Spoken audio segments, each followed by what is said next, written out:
Welcome to the One Big Thing podcast. I'm your host, Steve Campbell. Buckle up. This one may get a little emotional today as I am welcoming Lisa Connally, who I knew as Lisa Croyle from back in the day, meeting in high school. Lisa and I have been lifelong friends. She has been a major part of my wife, Stephanie, and I's life. And she is somebody that, as Steph and I were thinking about who could I have on the show that we think has a story to tell that could inspire, could encourage, or just be extremely honest and raw about things they've gone through. The One Big Thing is all about helping people in their 30s and 40s that are going through challenging or stretching seasons hear from other human beings that are also going through things, so that through their story, you may hopefully be able to move the ball forward or just be able to listen to a conversation between, in this case, two friends that have known each other for a long time. And, I've been honored to have, almost 50 episodes and strangers that I'd never met that I've looked up to, musicians and athletes and people that first time I'm hopping on and recording an episode, it's really the first time I'm actually truly talking with them. And it takes a little bit to get to know them even through the first few minutes of a podcast. But when it's somebody that you have known and done life with since you were 16, 17 years old, it just hits a little bit different. There's more history there. And Lisa was brave enough to come on her very first podcast to help tell her story. And I want to tee her up here at the beginning because she is brave. When I think about what topics are near and dear to my heart, one of them that has always hit me at my core is those that have gone through a journey of infertility. And I've mentioned it several times on this show before, as my oldest brother and his wife for 11 years struggled with infertility and went through IVF. And, it's very easy to have a podcast where everything is sunshine and rainbows and everybody's successful and you just got to outwork everybody. But then there's the reality of sometimes life doesn't make sense. And Lisa and her husband have gone through years from 2019 to 2024 of trying through IVF, but have struggled with infertility.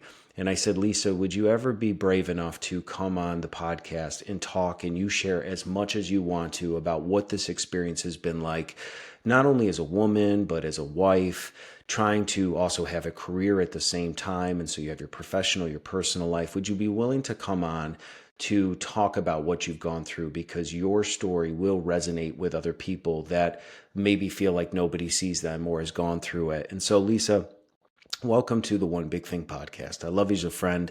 I am excited to have you here. Why don't you tell people here right at the beginning, you and I had kind of talked about it, if you had one big thing to share with individuals, especially around this world of going through infertility, what would you say to somebody listening out there today? Biggest thing is that you're not alone.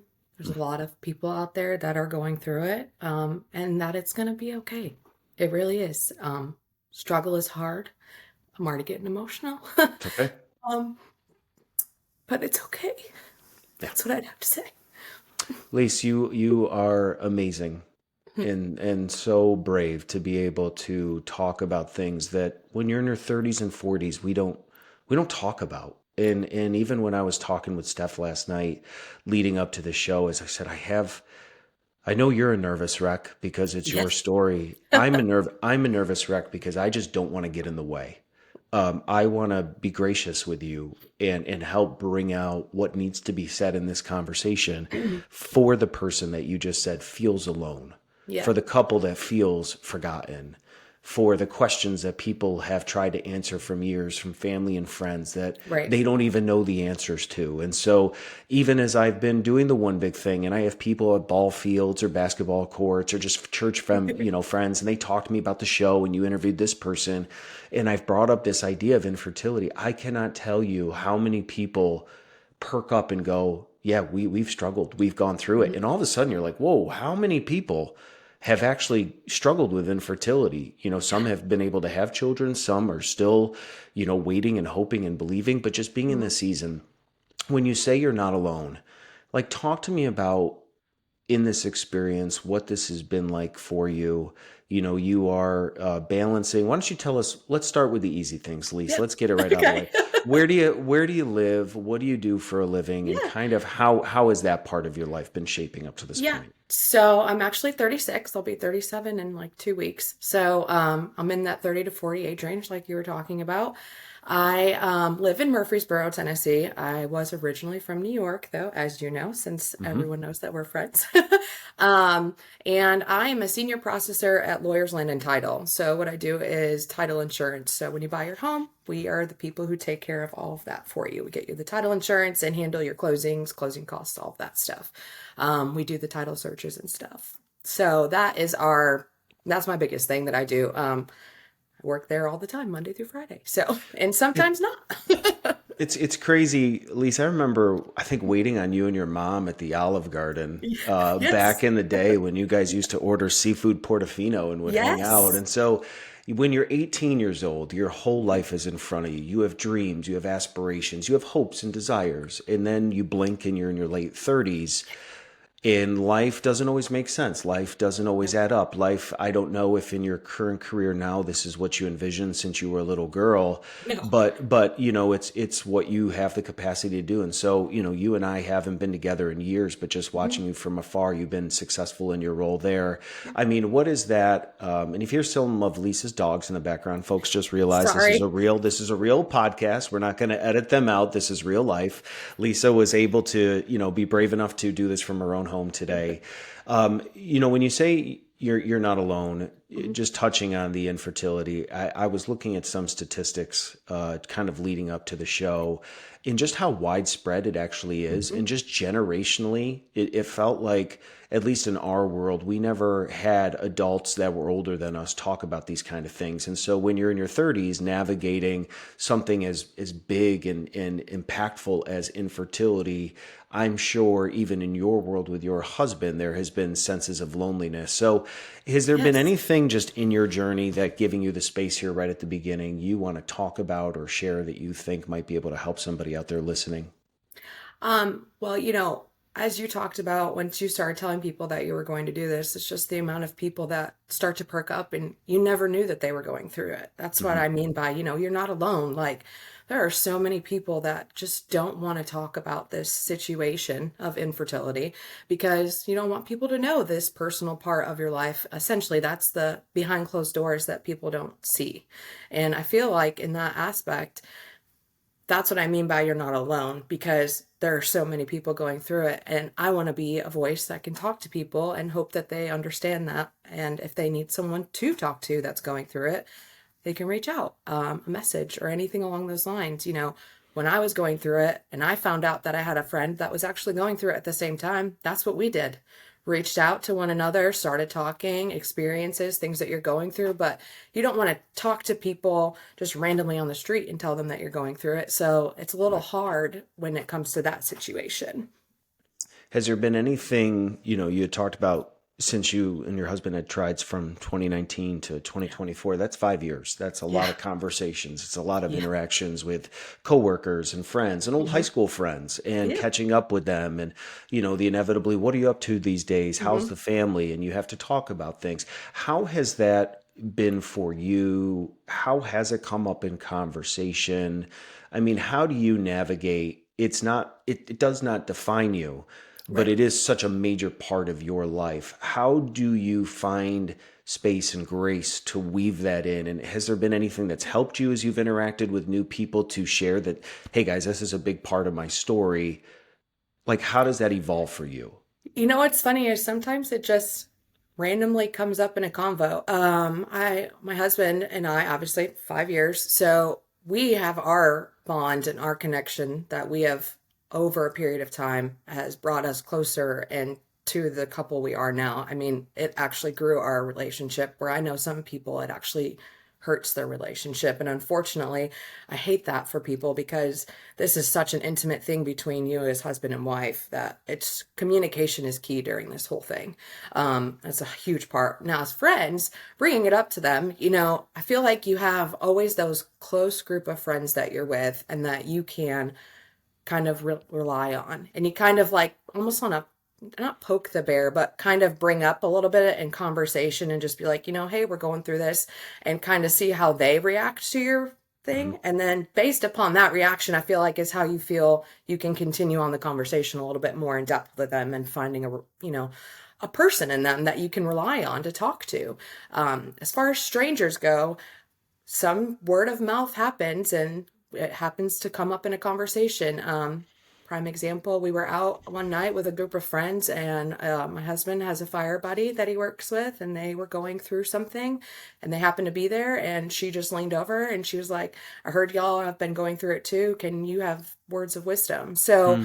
it's like, it's just sometimes it just randomly happens. And it's gotten really easier to be at that point now that I'm okay with helping people and talking to them about it openly. So, but yeah, it's just like randomness. I don't really know how to explain it. It's more like trying to weave through it, trying to figure out who you can talk to, who you can't talk to, and who wants to talk to you about it. Well, and I think we're at the stage in our life where there's like, when we were growing up, Lise, you and I grew up in the Microsoft chat rooms of Yeah. AOL, where you would start every conversation with ASL. Which, if you know what that means, why don't you go ahead and put in the chat Yeah. ASL, folks? For those of you that don't know, this is how you used to say, what is your age? What is your sex? And then where do you live? And Yeah. so when you would connect with people online, you'd be like, oh, 16, male, Florida, Yeah. and people would be like, sounds hot. Let's chat. Yeah. Yeah. But now that you and I are in our 30s, Yeah. it's like, hey, great meeting you. Like, what do you do for a living? Hmm. So we have these like questions that people ask at this stage of life, which is pretty commonplace in most cultural circles, regardless of Right. where you live. Like, what do you do for a living? Another one may be, are you married? Do you have a significant other? And then kids. So, like, Hmm. how do you even navigate? Like, how do you navigate that this has been a difficult road for you and your husband, and there are well-meaning people that this is like an area, a topic that we walk on eggshells around because of the sensitivity to it, that we can botch it? Or like, so do you have kids? And it's like, no. Hmm. And then like, even you're just like, oh, okay. Oh gosh, Yeah. I'm sorry. Like, how would you even encourage, your journey through infertility is so personal to your life, but what if there are people out there that are married, and a Hmm. spouse, and they're navigating this, or even a friendship? Hmm. I think it's hard even too when you have somebody who, if you've never walked in their shoes, to really fully have deep empathy for what they've gone through. There's a certain area that you can't go past any further, other than that must be hard. How Right. would you even speak to somebody who knows somebody going through infertility? How do you support them? What does that look like? What has been the most meaningful support to you over these last 5 years, from even your husband or outside from friends or coworkers? So, biggest support is my husband. I mean that. So, in 2019, when we started everything, we started with, I don't know if anyone's familiar with it, but it's called IUI, which is basically, best way to explain it, turkey baster. It basically is an easier way to help the sperm get up to the egg. So it basically bypasses all the work that they usually have to do. So we did that for the first 2 years. Hmm. And after that, it was hard on our relationship. It actually became more like roommates instead of husband and wife. Hmm. And I know if anyone is going through that, they understand what I'm talking about, because it's such a strenuous situation. You have to have sex at a certain time. You have to have this certain pill at a certain time, take a shot at a certain time. So it becomes hard. So after that, we took a break for a year. So I say 5 years, but we took a break. And then we went through the IVF. Once you start the IVF, again, shots, pills, all these things that you have to do. But during this, communication started to come in between me and my husband, and talking about the hardness, talking about the rough road, talking about, we had 4 embryos, talking about that. This is our shop. We have these. That was probably the hardest part, is once you start this process and you go, one miscarriage after another, you get to that last one, and you and him have to have that hard conversation of, this is it, or do we try again? And throughout this whole process, it's a mental thing for the woman. I mean, not saying it's not for the man, for the Sure. husband either. And bless them for dealing with us when we go through all that, because it's a lot. Your hormones are changing, all the things are happening, but the constant communication, the love, the affection that you get once you start going through such an intimate thing together is really what brought us together, in all honesty. So where we were fighting and upset and angry in the beginning during that IUI, it ended up turning around into a beautiful thing where I know it was a hard struggle and, so sad what we went through, but I also got a great thing out of it and a stronger marriage. Um, and I hope that other people out there can resonate with communicating like that. Um, Now, as far as friends go and talking with them, oh, I had so much support. It is crazy. And the support that I got from people was just praying for you, prayers. How are you doing? Your update, how are things going? What's new? What's the next step? What can we do to help? Things along those lines. So it is anyone that knows anyone that's going through it, constant positivity is what exactly needs to be resonated towards people. That's my biggest thing to say. Yeah, and in marriage, in and of itself, is hard enough. Yeah. You're bringing together two people that were created at different times with different upbringings and different experiences, and bringing them together and saying for better or worse on your wedding day. And you don't always know what the better is. You don't always know what the worse is when you make those vows. Right. And then you get into situations like this. And so if you add the infertility in there, I can only imagine how hard it must have been for you and your husband to talk through something that doesn't really make a lot of sense. And so Hmm.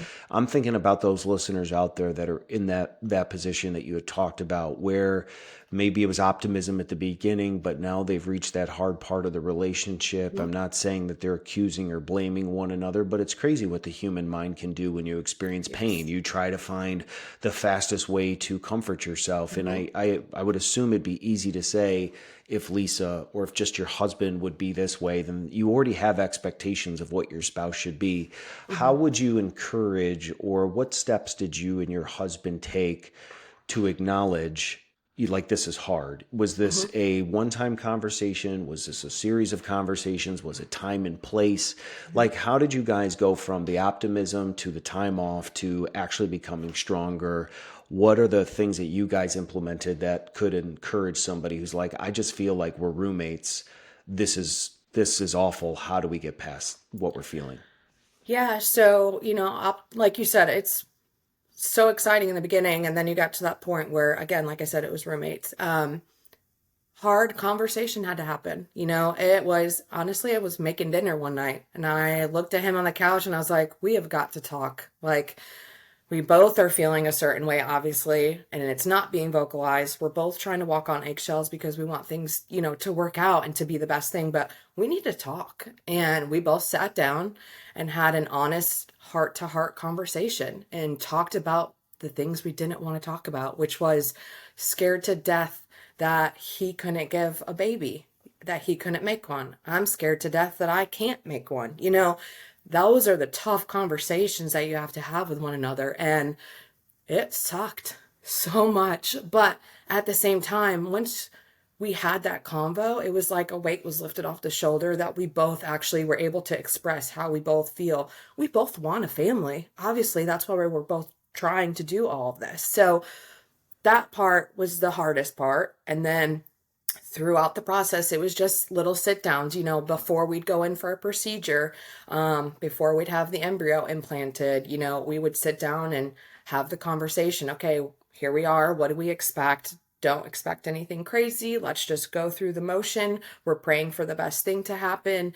And we just, that's how we were. We just had little conversations here and there, on the couch. I mean, it could just be a random Tuesday. We'd be watching a show and I'd pause it and I'd be like, can we have a conversation? Like, I got something on my mind. And vice versa. He would do the same thing, which made him start talking to me more, which made me start being like, okay, well, if he's talking, then I should be talking, which I felt, it just made us start bonding over something so hurtful, but it made our bond and marriage stronger. It had more love, appreciation for one another, understanding that even though I'm going through something, he is too. I'm not the only one that's losing the baby. He's losing the baby too. It may not be him going through everything that I'm going through, but he's still a part of me and he's still a part of this whole situation. So that is something that again, only biggest thing I can tell people is communication. I know it's hard. It's the worst thing you want to have conversation about, but getting real with your husband or wife is is a good thing. It is a good thing. and I feel like people should do it. Well, and you had led off with, reminder you're not alone. So I will Yeah. continually remind you listening to this episode, if you are going through infertility, you are not alone. Lise, there's like three areas in my mind that I am circling around. And if Okay. we can hit on all three, that'd be Yeah. great. Mm-hmm. I think just getting started, I want to talk Mm-hmm. about in 2019 as you realize that this was something, how do you even get started? What resources exist? Mm-hmm. I'd like to talk about just community, right? You've Okay. talked about, you and your husband, you guys are together, but then like the community, the people you're meeting, like where do Mm-hmm. you go outside of your home Okay. to talk with people? But then also just like family dynamics, Mm-hmm. family dynamics that could be great, could be awful. People don't understand. So I think maybe just a good point. We can get to community and family after, but when you 2018, 2019, was it that you guys just decided, hey, let's start trying to have kids, and that's what triggered it? And if so, how did you start to even sense something might be going on? And then where do you even go when you go through something like this to get resources? Is it just Google? Is it Mm-hmm. communities? Like, what was the process getting started like for you back in 2019? Yeah. So my husband and I have been married for 7 years, going on 8. So 2019, we are 2 years into marriage. We had been trying, not preventing it, but we were actively trying, and it just wasn't happening. It was every month, everything would happen, and got to a point where we had a conversation, and I said, "Hey, I feel like we need to go get some tests done." And he obviously said, "I'm fine," and didn't want to do it. But then after a little bit of talking and conversation, he's like, "Okay, well, let's just go see." So we both agreed. So he went and got his sperm tested, and I had all of my inside looked at, everything. And what happened is I went to my gynecologist first, sorry, and she had talked about, you need to go try Nashville Fertility. That's who handles all that. Call them, make an appointment. So we called, made an appointment, and then that's when they suggested the testing the sperm count and checking inside. So we did that, and after that, we came back that everything was okay, that we didn't have any issues. My husband had a little bit of a low motility, but everything else was fine. So they just weren't swimming as fast, is the best way to explain it. So everything else was great though. Count, I was good, all of that. So she's like, it's easy, it'll be fine. So we're like, okay. So started the IUI process, and then it just went from there. So after IUI, we did 3 rounds of the IUI. After that, we were able to do a fourth if we wanted to, or not, and that's when we said no, because that's when we had the conversation and we both agreed that it was time for a break. Then after that, we decided, hey, we have an option here still of IVF. It's expensive. And anyone that's going through it, I understand 100% that it's expensive. I don't know why insurance does not cover it, but it does not. Um, and after that, we saw the same doctors again at Nashville Fertility, and they started that IVF process where they retrieved our eggs, well, my eggs, retrieved his sperm. They put them together, um, got 4 embryos out of it. We froze them, and then started the process of going through the transfers. So, and we had 4 transfers. Well, and for those that are early onset stages, Mm-hmm. realizing talk to a doctor, something might be going on. I know you talked about IVF and the lack Mm-hmm. of insurance coverage. Yeah. Do you even have a ballpark idea for somebody who's never gone through something like this, what one treatment, let alone 4 of IVF would cost?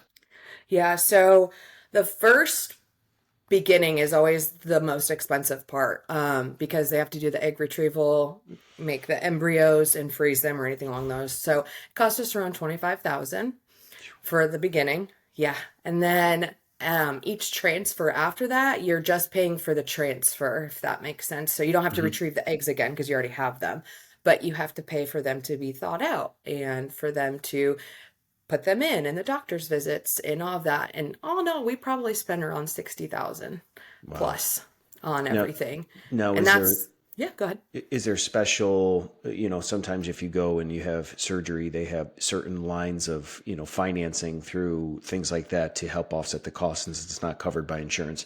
Was there anything presented to you guys? Because $60,000 is not a small bill. And so on one end, you have the desire to have a child, which is more invaluable than everything. Hmm. But the reality is also then taking on the cost of $60,000 isn't a small investment. Right. So as you go through this process, was it for you guys just figuring out like how do we get together as much cash? Did like what process would somebody take if they want to explore this? Yeah, so we had some money in savings saved up. We had been saving it up and we calculated numbers and tried to justify what we could and what we couldn't do. And we basically just paid out of pocket Hmm. every time we went. Now, you could go for a visit and get a bill later on instead of paying up front. But for the most part, everything is an upfront thing. They do not Gosh. take a payment plan. They do not do that. At least they didn't for us. So I don't know. Now, I know that there are, like, if you had worked for Amazon, they have insurance Hmm. and they cover that.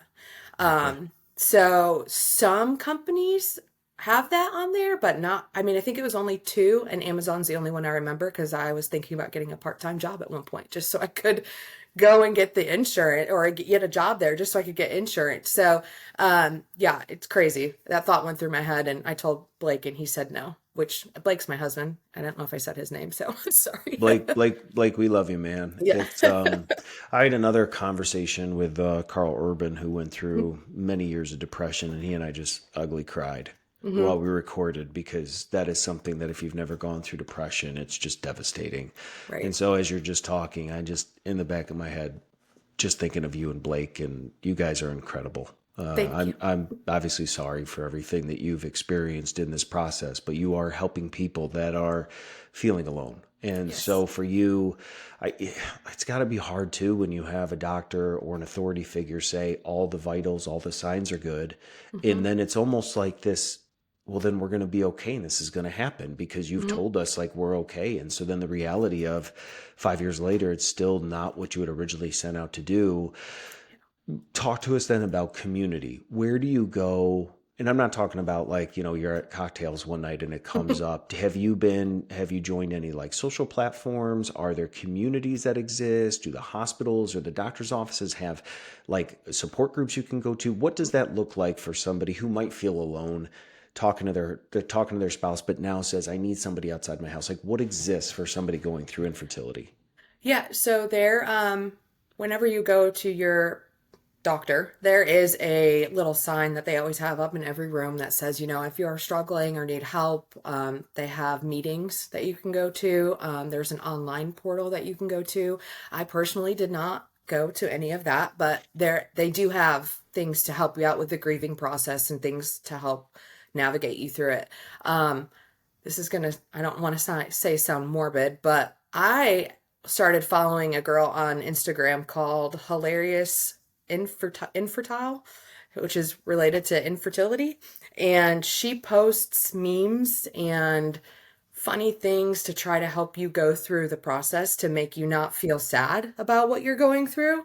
Um, that actually helped because it made me try not to feel sad and to try to get and to be in a better positive attitude towards what we were going through. Um, so that helped me. But besides my husband, I didn't really go out in the community to talk with anyone not a part of my family or friends and my husband. That's who I relied on a lot through this process.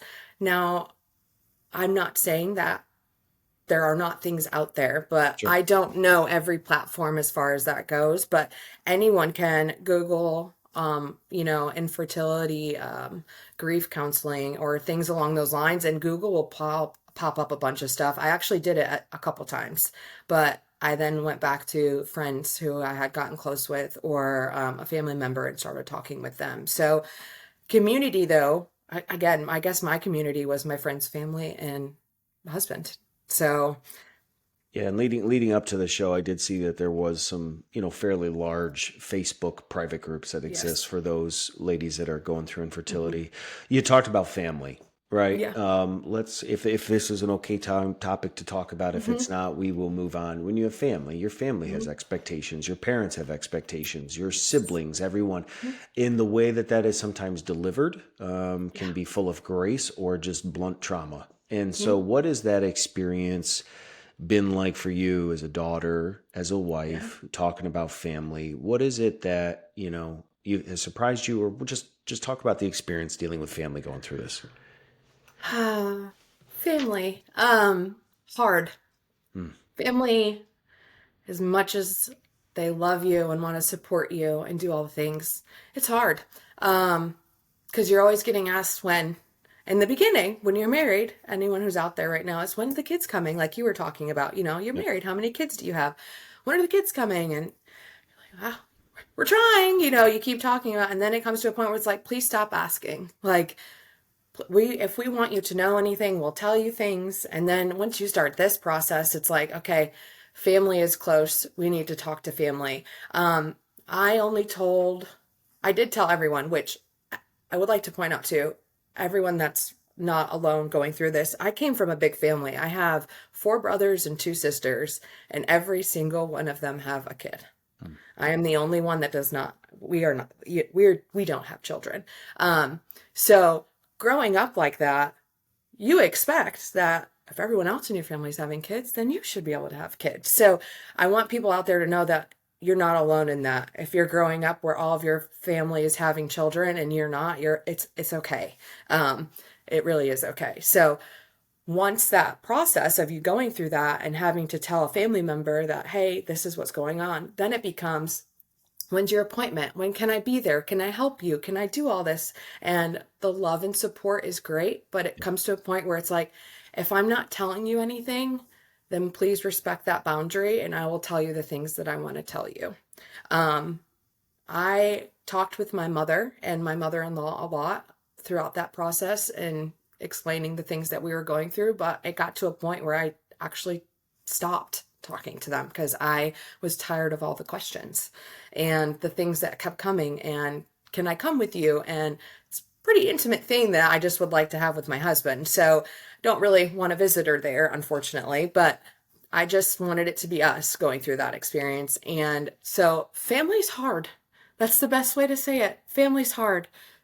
Least, irrespective of talking about infertility, family is hard just in general. And Yeah. I think there is also, as you grow up, you mature, you grow, you have life Hmm. experiences, that family hits you in an even greater way because you have more worldly wisdom and you've gone through Right. things and you have these kind of crisis moments, with your parents, your in-laws, whoever, of because you now, are going through things yourself of like, man, were my parents always that way? Like, dynamics that, in the 90s, I mean, we grew up going to restaurants that kids will never understand about, when a Correct. hostess would ask you smoking or non-smoking, that would be such a foreign concept to any young student today out there, that there Right. was a restaurant where half of the place was filled with smoke and half was Hmm. not. And there was a meme I saw one time of a girl that was like, your kids today will never know what it was like getting your book from school as an award, going to Pizza Hut and having smoke over your head. And those things always get me because I'm like, those are the glory days. But Yes. I think then as you grow up and you have a career of your own and you're navigating, right, there are people that are well-meaning that want to Mhm. be a part of it, but then you also just acknowledge that this journey is for you and Blake. And I Hmm. think, whether it's infertility, whether it's just, parenting, whatever it is, you have your own ways when you're married with your spouse of like, this is how we're going to do things. And that can be upsetting to Hmm. parents and grandparents that don't understand. How has that dynamic been for you, with siblings having children, and just the reality that, the kids are in front? Like, how have you and Blake worked through that? Have there been barriers or like things that you've had to protect yourself from? Or like, how do you work through the emotions of wanting to be there for your siblings and their families and celebrate with them, while also like realizing that it is hard? Like, what is Hmm. that like for you, kind of walking through that journey? So, hard. It's the best way to say it. Again, um, my brothers and sisters are a lot older than I am, so my nieces and nephews are pretty grown right now too. So I don't have to go through the baby experience right now, if that makes sense. So Yeah. all the kids and siblings, my nieces and nephews, were all born before we started going through this process. So they were already growing up and at an age where it was fun, you get to play with them when they're toddlers, or, now there's teenagers driving and going to college. So navigating through that is just being an aunt.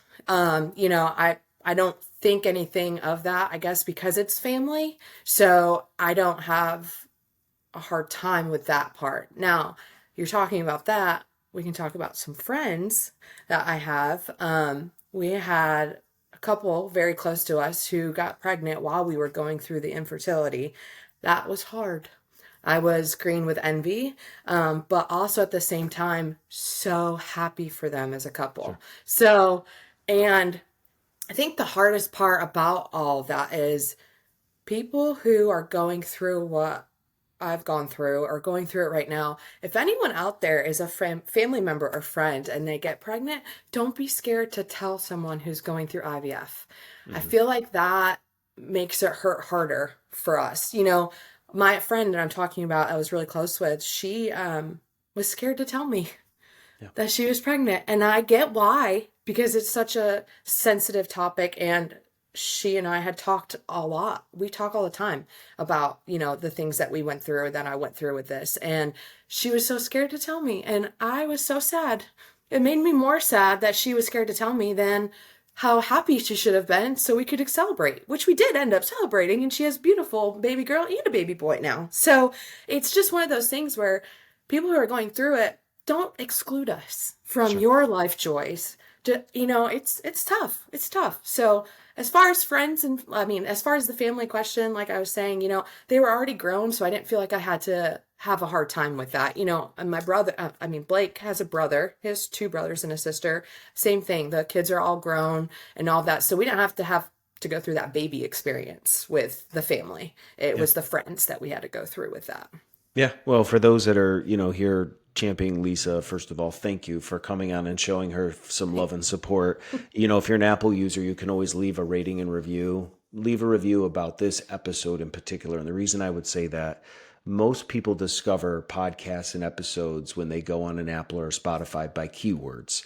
And so if anybody is going through a journey of infertility, and they type that into a search bar, if you leave a comment on this episode today about what you experienced going it through Lisa, it will actually suggest this episode for a user. So get on there, show her some love, talk, leave a chat about what you experienced listening to her, because somebody else may definitely needs to listen to this episode and they just need to be able to discover it. And what you just said about with siblings, I had mentioned I have two older brothers, and you've been best friends with Steph for a long Yeah. time. We got four wild children, and so Yeah. I'm coming from a place of just an empathetic friend that has loved you, and Mhm. I want the best for you, and so I wanted to give you space, but there's also a barrier to what I can understand, because I Right. do have four children, and I remember that when we had our second, my brother was right in the thick of going through infertility for Mhm. years, older than me.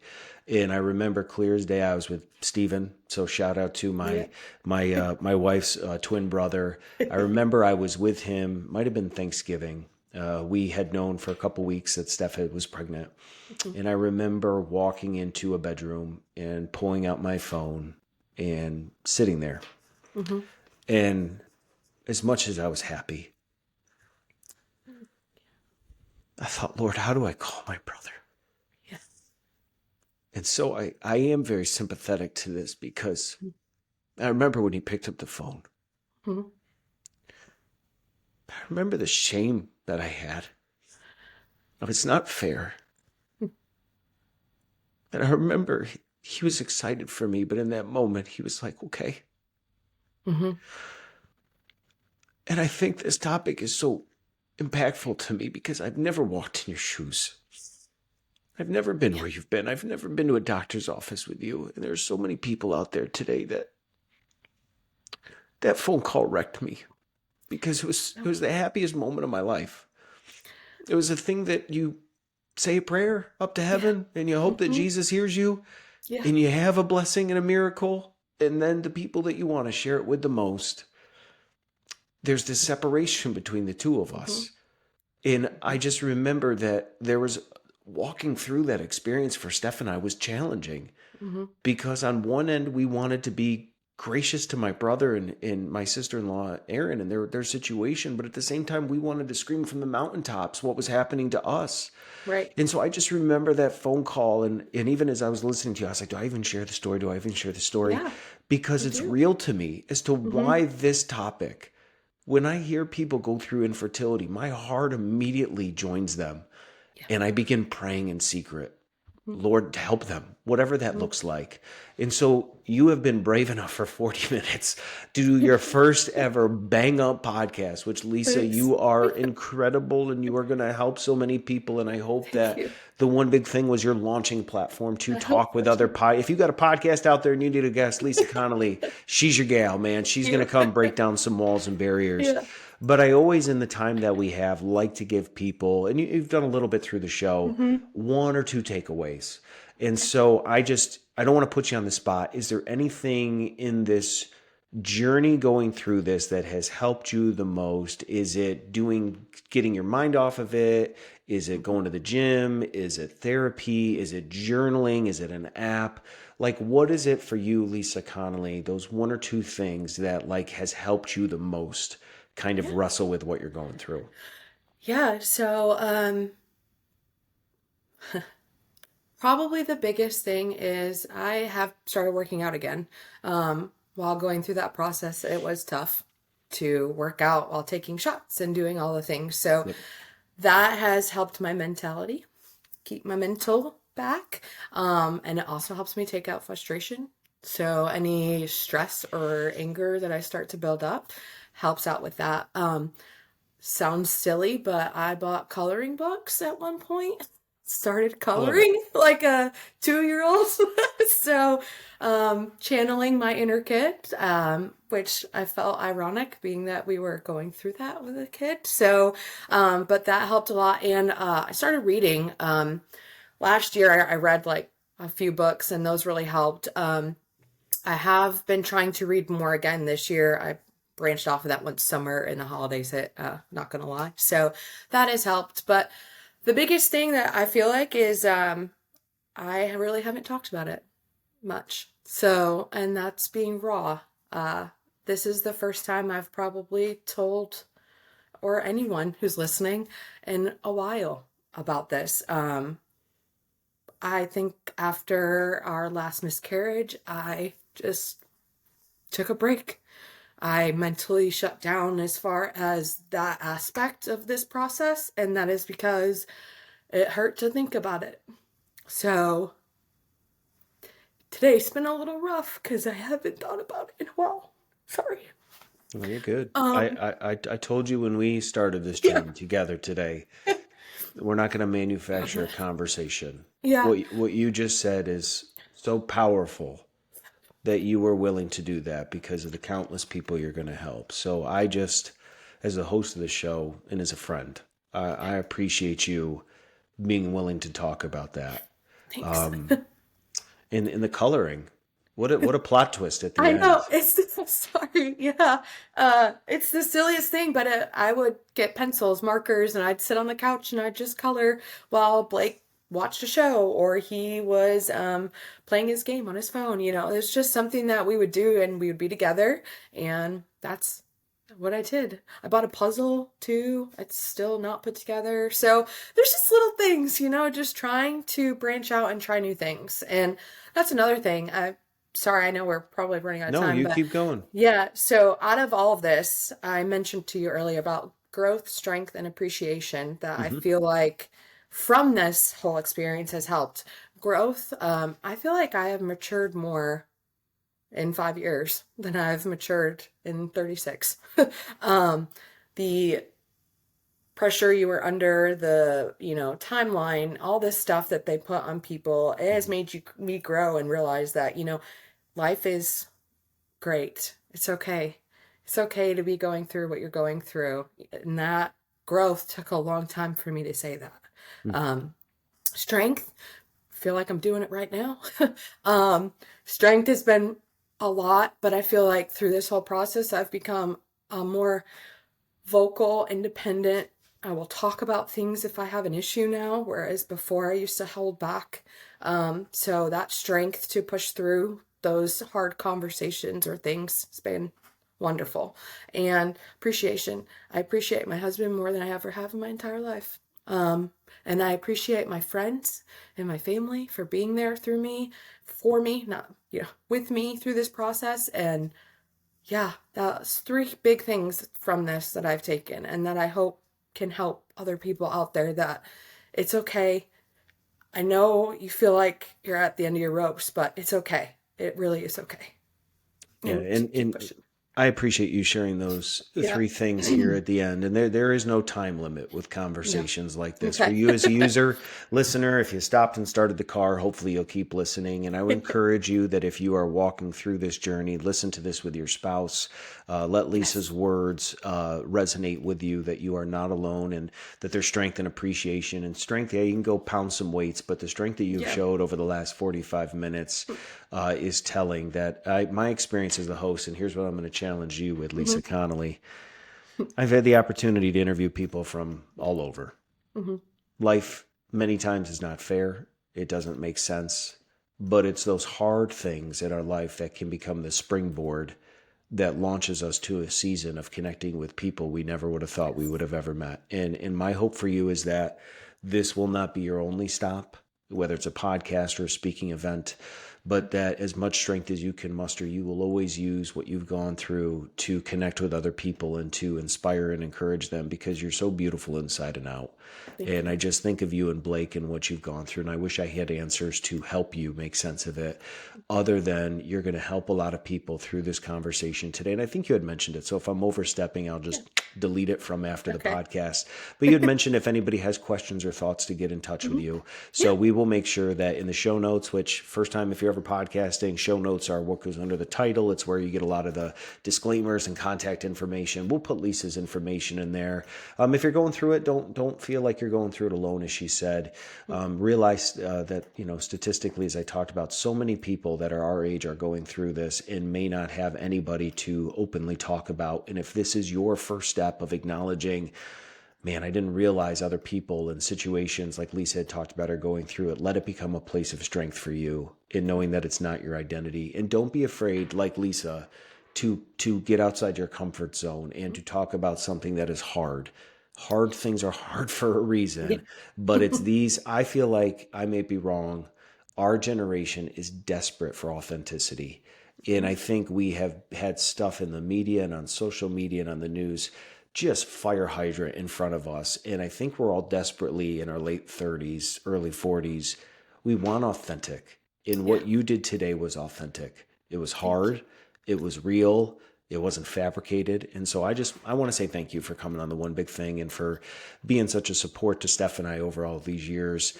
We will to Lisa's family and friends. Thank you for tuning in again. If you'd be willing, we'd love for you to, on YouTube or on any platform you listen, drop a comment about this episode, share it with somebody that you think you could help them, because in the age of 2025, podcasts are one more platform that connects us all as human beings. So, as the host of the One Big Thing, thank all of you for being a listener of the show. And Lisa, thank you for taking a chance and being a guest on the show. Thank you for having me, Steve. So good to see you. Tell You Stephanie too. I said hi. Oh, I will. We love you. Okay. I love you. How brave is Lisa, by the way? If you made it all the way through that episode, I appreciate you listening to the One Big Thing podcast. What a heartfelt, deep, real, and honest conversation with a beautiful woman and her husband in their 30s that wanted something that so many aspire to have, which is children, and trying to make sense of a battle and a struggle that really doesn't make sense. And so if you're out there today or you know somebody that has struggled with infertility, please remind them that they're not alone. As Lisa had talked about, don't make it a big thing. Just love and support them. Find out if you're asking too much, when to stop asking about how everything's going, because there's a real rawness to it that Lisa had spoke about. But if you are somebody who is struggling with infertility and want somebody to talk to, Lisa has made herself available. So don't forget, in the show notes, I'll have information so you can get in contact with her. But she was brave and strong to step out and share of something that is so real to her, that's real to so many people our age, and just know you're not alone. So if you are here championing Lisa, thank you for stopping by the One Big Thing. Hope it's not your last stop. Hope you'll check out some other guests. We got an unbelievable lineup here for 2025. So get in touch. If there's ever anybody you want to hear from or that you think that has a story like Lisa, get in touch with me. You can head over to nqrmedia.com. That's nqrmedia.com. And there's a drop down for the One Big Thing podcast, has contact information. Get in contact with me. Let me know who you want me to interview, the topics, and things that are meaningful to you. Because my whole goal with this show is to help you move the ball forward in your life by having the conversations with individuals that can inspire and encourage you to, like Lisa said, know you're not alone. So as always, thank you for being my guest on the One Big Thing podcast. And until next time, we'll talk soon.